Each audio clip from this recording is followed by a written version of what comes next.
Bonjour à tous, très heureuse de vous retrouver pour cette quotidienne. En actu aujourd'hui, on prend des nouvelles de la ville de Rolle. Avec nous, la syndic Monique Choula-Pougnal. Bonjour à vous. Merci beaucoup d'être avec nous. Sur ce plateau, avec vous, on parlera des nouvelles de l'administration générale notamment, mais aussi des travaux de réaménagement de la place du marché. Enfin, en culture, avec nous aujourd'hui, deux invités, Adélia Clavien et Claude Tièche, tous deux peintres et sculpteurs. Ils nous présentent, bonjour à vous, ils nous présentent l'exposition collective 4 chemins à voir à la galerie Au temps qui passe à Genelier. De ton côté, Alexandre, que fais-tu aujourd'hui? Où es-tu? Salut Andrea, moi aussi je te fais visiter une exposition. Alors regarde, je suis à la galerie Focale à Nyon, sur la place du Château, et on va visiter cette exposition de photographie qui s'appelle À fleur de sable. Alors tu le vois, qui met en lumière justement les mystères du sable. Elle est réalisée par le photographe Denis Bria, alors qui ne sera pas là avec nous aujourd'hui parce que c'est un monsieur de 94 ans qui vit dans le sud de la France. Mais je vais explorer justement les mystères de ces tirages photos argentiques avec l'un de ses amis et photographes, Philippe Ayral, qui est avec nous. Bonjour. Et puis la responsable de la galerie Focale, Anne Gallo, voilà, qui vont tout m'expliquer sur la photo. Et justement, ces tas de sable qui révèlent plein de choses très belles. Je vais t'en dire plein de choses. Eh bien, on se réjouit de voyager en ta compagnie, Alexandre. Merci beaucoup. À tout à l'heure.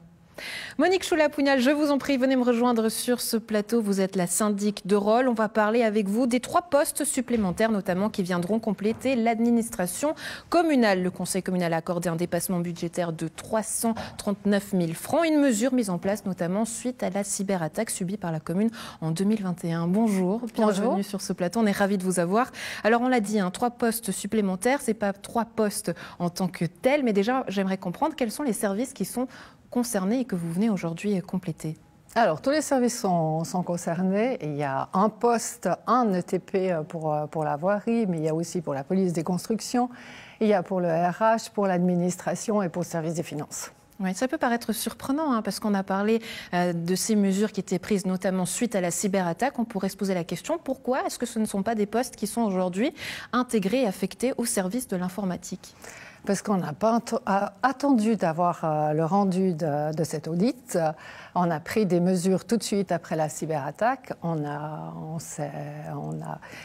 demandé à une société qui était spécialisée en sécurité de nous accompagner et puis on a externalisé certaines tâches. Oui, alors il y a des mesures qui ont tout de suite été prises. C'était notamment un poste qui a été aujourd'hui changé dans un profil senior. Il vous fallait plus d'assurance? Oui, on a profité qu'un informaticien nous quittait pour justement dire qu'est-ce qu'on fait. Et on a dit ce serait mieux qu'on choisisse un profil senior que reprendre un profil junior. Jusque-là, on n'avait que des juniors pour le 0,5 ETP. Alors, c'est des décisions qui ont notamment suivi les recommandations de l'audit et du rapport qui avait été fait suite à cette cyberattaque. Dans les grandes lignes, ce que ça dit, c'est que finalement, l'administration générale n'était pas assez nombreuse pour pouvoir fonctionner correctement. Alors, le dernier audit qui a été fait, c'était en 2007. On était 5500 habitants en 2007. À l'heure actuelle, on est 6500 habitants. Et on nous prédit 1000 habitants supplémentaires d'ici 2030, une fois que les 3 nouveaux plans de quartier seront aboutis. Donc, c'est vrai que c'était le moment idéal pour faire un audit, pour voir si on était assez de personnes pour faire face à toutes ces tâches administratives avec ces nouveaux arrivants qui débarquent à Rolle. Oui, mais ça veut dire quoi, que Rolle grandit plus vite que prévu ? Alors, Rolle grandit plus vite que prévu. Oui, les 3 nouveaux plans de quartier nous amènent quand même 1000 habitants supplémentaires. Oui, c'est beaucoup. Ouais. J'imagine que dans la fonction qu'on a à l'exécutif et en tant que syndic, ça pose aussi beaucoup de questions. On sait que c'est un travail qui est notamment très chronophage, peut-être ingrat aussi, qui prend plus de temps que ce qui est demandé. Est-ce qu'aujourd'hui, par votre position de syndic, vous vous dites que finalement c'est une ville à gérer, mais aussi une administration, des employés aussi qui grandissent et qu'il y a quelque chose à revoir aussi peut-être dans votre position et votre poste, votre fonction de syndic? Alors, c'est un 60%. Il est clair que ça demande beaucoup plus qu'un 60%. Et c'est vrai que de gérer une administration, ce n'est pas toujours facile. D'ailleurs, il me semble qu'après les élections, vous m'aviez demandé, vous m'aviez dit, vous vous rendez compte que ce n'est pas facile? Oui, je me rends compte que ce n'est pas facile. Je me rendais déjà compte que ce n'était pas facile.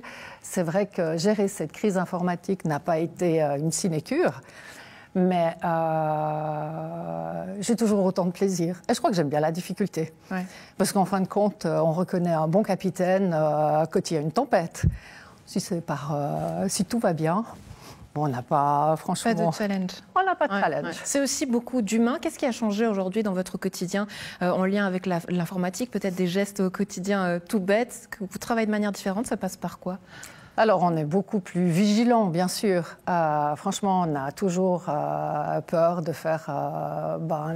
on sait que l'informatique est sécurisée, on dit toujours, avec la meilleure sécurisation, c'est 95%. Il y a un 5%, c'est une erreur humaine. Donc c'est vrai, quelque part, on a toujours peur de faire une erreur. Mais c'est pour ça qu'on est tous plus vigilants. Alors au début, c'était très fort, on n'osait plus rien faire d'ailleurs. On appelait toujours, pas de souci, on appelait notre informaticien en disant... venez regarder et tout, je ne sais pas si j'ai... Enfin. Et vous avez d'ailleurs des experts externes qui sont à disposition constamment? Oui, alors constamment, oui. Disons qu'on a un contrat avec eux et puis le moindre souci, on peut les appeler et tout, ils sont à notre disposition, oui.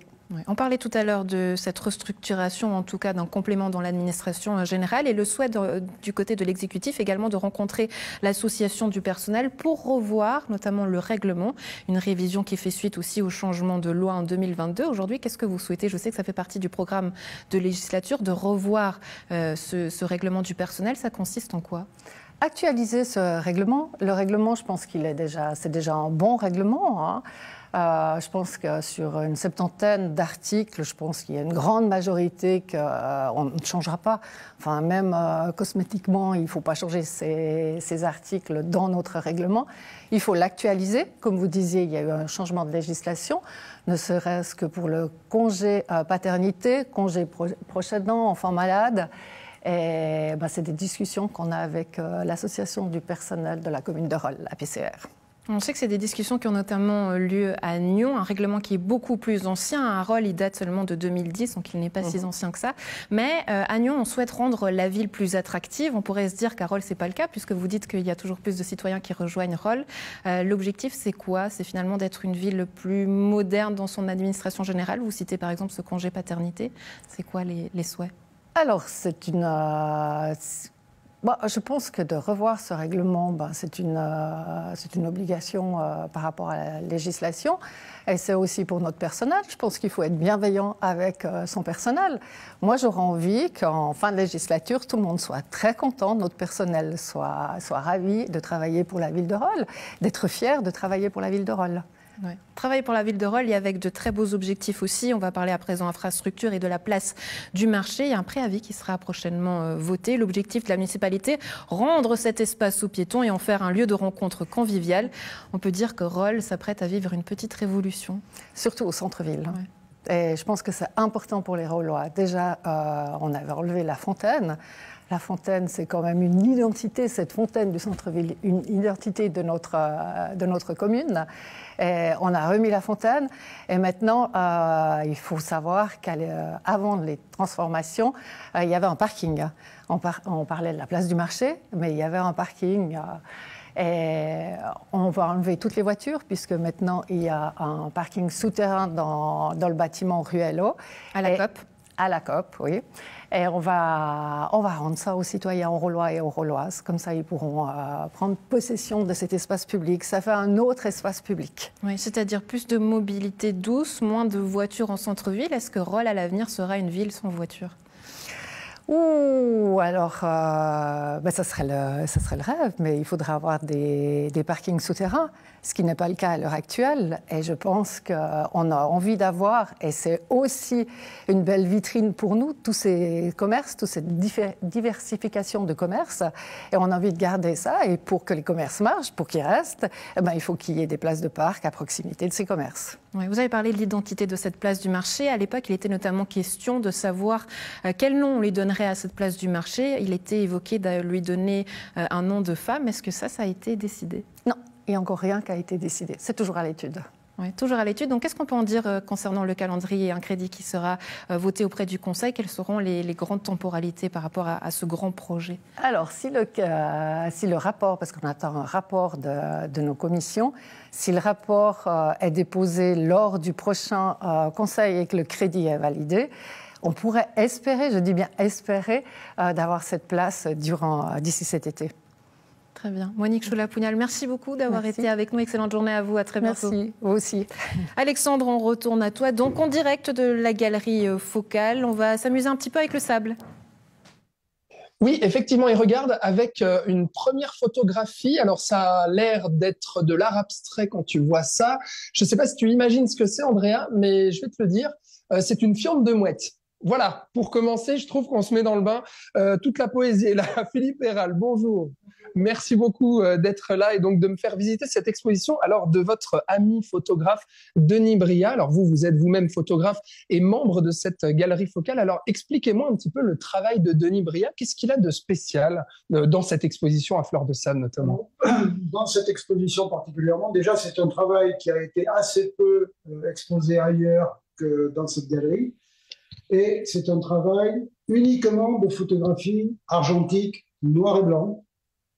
Et la colorisation, l'apparence visuelle de ce travail est due à... Oui, je vous tends le micro, pardon. Oui, Philippe, voilà, il était perturbé parce que je lui ai tendu le micro. Apparemment, votre micro ne marche pas. C'est ce qu'on vient de dire. D'accord, ok. Mais continuez, allez-y, parlez-moi de ces photos. Donc, c'était un virage, donc un travail chimique à la suite du tirage pour permettre de modifier l'apparence du tirage. D'accord. Et là, justement, alors cette volonté, on va avancer dans l'exposition, hein, allez-y, je vous suis. Justement, toute cette volonté d'explorer un peu les mystères du sable, lui qui vient du sud de la France notamment, c'était quoi sa vision, c'était quoi sa volonté avec ces photos? Il y a deux aspects. Il y a d'abord l'aspect graphique, ce qui est un travail sur la forme des différents éléments et l'occupation de l'espace de l'image. Et après, il y a l'apparence qui, elle, est due par un travail chimique uniquement ultérieur au tirage, de manière à lui donner ce rendu, puisque au départ, évidemment, c'est que de la photographie noir et blanc. Alors, c'est très étonnant, effectivement. On dirait pas que c'est du noir et blanc. C'est quoi qui permet d'avoir cette couleur-là? Parce que là, on dirait vraiment le sable doré qu'on a l'habitude de voir sur la plage. Hein. Voilà. Donc, Denis Bria, lui, était fâché avec le rendu chromatique donné par les films couleurs de chez Kodak. Il disait qu'il y avait une espèce de monopole de couleurs imposé par cette compagnie américaine. Donc lui a toujours travaillé il a décidé de travailler avec sa propre gamme chromatique qui a été créée par des virages. Donc, une chimie particulière. C'est quoi un virage? Un virage, c'est un travail chimique ultérieur au tirage qui, selon la composition des produits utilisés, va permettre d'avoir des tirages sépia, comme ici, donc dans des couleurs qui vont aller du jaune au brun même assez foncé, mais qui pourraient être, dans d'autres travaux qu'il a fait, jaune, rouge quand il a fait les coquelicots, des dorés quand il a fait les oignons, et plein d'autres couleurs. Comme ça, les kiwis étaient verts, et ainsi de suite. Donc, il a recréé ses propres couleurs en raison avec des créations chimiques particulières. Et alors, c'est vrai effectivement alors, on s'en rend pas spécialement compte à l'image, hein. Andrea, je précise, parce qu'il y a une vraie texture sur les photos une fois qu'on les voit en vrai. C'est tout l'intérêt justement du tirage photo, en fait. Voilà, exactement. C'est tout l'intérêt dont on travaille évidemment en fonction du format qu'on utilise au départ et de la taille de l'agrandissement et les différents traitements. Il arrive à recréer le grain et l'apparence visuelle du sable, mais avec sa vision de couleur très personnelle et sa composition graphique, donc sa poésie et sa... Voilà. Et justement, parce qu'on parle aussi de poésie, de créativité. Vous, c'est quoi qui vous touche là-dedans, Philippe, dans le travail justement de ce photographe qui est aussi votre ami? Alors moi, ce qui personnellement me touche le plus, non seulement c'est le rendu, mais c'est surtout effectivement sa composition, sa sobriété dans la composition, qui pourrait s'apparenter effectivement à certaines compositions chinoises ou japonaises, avec des éléments, voilà, il y a des choses qui pourraient, par exemple, ça ici, ça pourrait s'apparenter à certains kanji de l'écriture japonaise.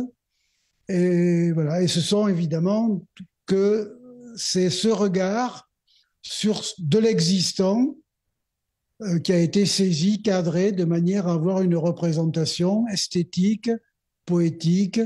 Il n'y a pas de fabrication, il n'y a pas de... Voilà, on cadre, on voit, on regarde, on voit, on cadre et on rend sur le papier son esthétique. Donc c'est ce minimalisme en fait, j'imagine, qui fait toute l'œuvre justement de Denis Brillat. Merci beaucoup Philippe pour ce tour d'exposition donc qui est à voir, Andrea, eh bien à la galerie Focale à Nyon sur la place du Château jusqu'en avril.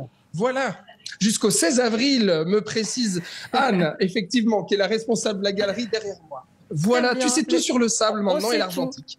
Exactement, le rendez-vous est pris. Merci beaucoup Alexandre. Et on va continuer en culture avec nos invités suivants.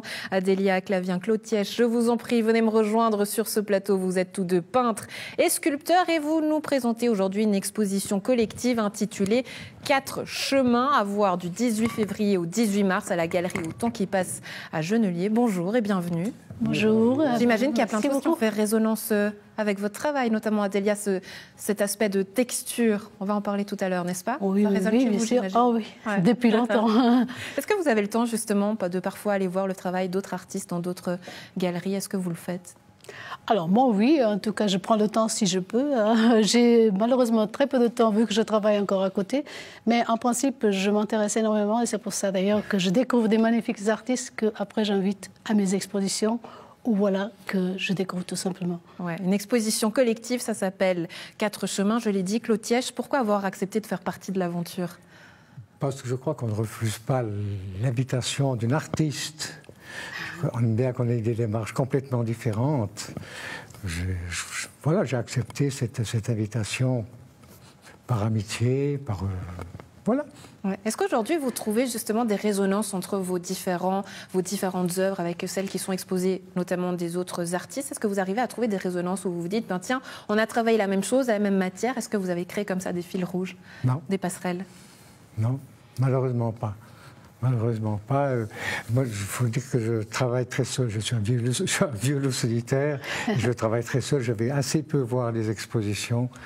Et je me cadre dans mon petit... Ouais, c'est intéressant. Hein. Ouais. C'est une manière de vivre son art de manière solitaire. Mais pourquoi? Qu'est-ce que vous recherchez? Pourquoi vous avez besoin de cette solitude? Attention, je ne vis pas mon art d'une manière solitaire parce que je le diffuse quand même. Je fais des expositions. J'en ai fait plus de 60 jusqu'à maintenant. Mais pour le travail... Pour le travail, il faut que je travaille seul. Ouais, pourquoi? Qu'est-ce que vous recherchez dans ces instants-là? Et on peut peut-être voir justement vos œuvres à l'image pour qu'on puisse plonger dans votre univers. Qu'est-ce que vous recherchez lorsque vous créez? Moi, je travaille par thème. Et ces thèmes m'arrivent par certains événements. Et ces événements, je les mûris. Et quand ils sont bien en moi, je peux commencer de travailler ces thèmes. Ouais. Des peintures assez sombres, on peut le dire. Mm-hmm. Pourquoi? Oui. Ben parce que je crois que la lumière naît des ténèbres. Je crois qu'il faut les chercher. Pardon, excusez-moi. Il faut aller chercher dans le noir, dans le cosmos, dans le noir, c'est cette lumière. Moi, je pense que sur le blanc, tout réfléchit, tout nous revient en plein visage. Ouais, qu'est-ce que vous avez trouvé de vous dans ces ténèbres? Je ne vous le dirai pas. Bah tiens, on garde le suspense. Mais bien sûr, c'est un cheminement qui est long, qui est perpétuel, qui est constant, et on découvre peut-être son être. Ouais. Ce qui peut faire peur parfois, hein, parce qu'on se retrouve finalement confronté à soi-même, je peux le comprendre, oui. Et que vous ayez envie de garder ce secret-là, en tout cas. Ben, ce n'est pas un secret, mais il faudrait du temps pour en parler. On va le prendre prochainement, je sens, Claude. On prendra un café ici à la maison, ça vous dit. Vous savez par quoi passer. Vous allez à l'exposition collective et Claude va vous raconter tout ça. Adélia, j'aimerais qu'on parle de votre univers à vous. À présent, un univers complètement différent, quelque chose de très pop art et coloré. Comment tout a commencé, de la peinture et vous? Tout a commencé, en fait, j'ai toujours fait de la photographie. Et la photographie, ça a toujours été une démarche assez intensive. Et je je me concentrais surtout sur la macro. La macro, des petits détails que souvent on va passer inaperçus et qui m'ont inspiré plus tard, bien plus tard, à commencer à mixer au fait la peinture et la photographie, ce qui est devenu alors le pop art. Et moi, je suis à l'envers de Claude. Je trouve que c'est ça qui va super bien ensemble. Moi, je suis dans la profusion de couleurs, beaucoup de structures que lui. Il a aussi, bien sûr, dans ses œuvres. Beaucoup de matière mais la aussi, matière, pourquoi? Oui. Parce que on gagne des profondeurs en donnant de la matière, de la structure. Hein. Et justement, après, dans les abstraits, parce que je ne fais pas que du pop art, je fais beaucoup d'abstraits aussi. Là aussi, je suis surtout dans la couleur et dans la structure. Et je trouvais justement intéressant qu'on expose ensemble parce que j'adore le travail de Claude.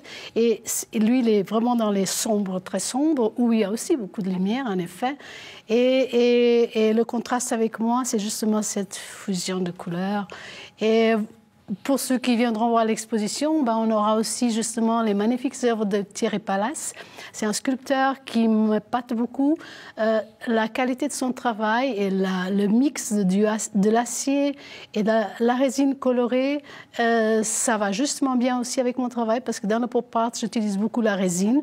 Et donc, je trouvais que c'est un artiste qui irait assez bien dans cette collective. Et puis, on va parler aussi quand même de Séverine Zuffray, qui se joint à nous pour cette collective, où elle est alors dans tout un autre monde, très, très dans le mat, je dirais, plutôt, mais avec une philosophie d'art très innovatrice, parce qu'elle est beaucoup dans le recycling. Ses œuvres, elles sont souvent... elles nous épatent et sont surprenantes parce que ce sont des matériaux qu'on n'a pas l'habitude de voir en tant qu'art. En soi. Ouais. En tout cas, on sent que vous êtes passionné, ça donne envie de venir vous rejoindre à la galerie. Veniez, oui. Une petite question, on a parlé tout à l'heure, Claude disait pour moi, aujourd'hui, oui, on souhaite exposer nos peintures et le partager avec du public, mais c'est finalement une activité que j'ai de manière assez solitaire. Est-ce que vous voyez ça autrement et à l'avenir, vous avez peut-être envie de créer à plusieurs et à plusieurs mains? Alors oui, moi je ne suis pas du tout une solitaire. Bien sûr que quand je peins, je peins toute seule, c'est sûr. Je fais souvent des petits workshops de peinture. Je suis assez souvent demandée et je ne dis pas non parce que je trouve ça, justement, cet échange assez bas. Ça me donne encore plus de motivation pour avancer, pour continuer. Là, d'ailleurs, je ne parle pas. Il y a un projet qui va démarrer. C'est en train de se préparer, mais où il y aura souvent des artistes qui vont être invités à exposer dans cette petite galerie que je vais avoir et où, justement, on fera par la même occasion des expositions et des workshops, justement, avec les techniques des différents artistes pour amener des dynamiques différentes. Ouais. Ouais. On pourra le ressentir notamment lors du vernissage, puisqu'il y a également un artiste qui va mettre tout ça en musique. Oui. Jazz blues, ça vous parle, Claude? Tout à fait, tout à fait. Vous peignez d'ailleurs en musique? Pardon? Vous peignez ou vous sculptez en musique?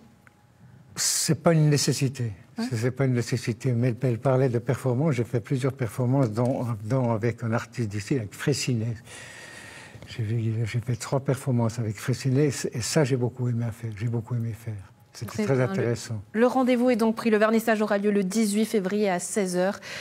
Claude, Adélia, merci beaucoup d'avoir été avec nous. C'est moi qui vous remercie. Et puis on vous attend à notre exposition, cher public. Et puis on profite peut-être juste pour remercier les galeristes, Madame Régine Swinden et Pierre Guérin, qui nous mettent la galerie à disposition très gracieusement. Et donc merci beaucoup. Et merci à vous aussi.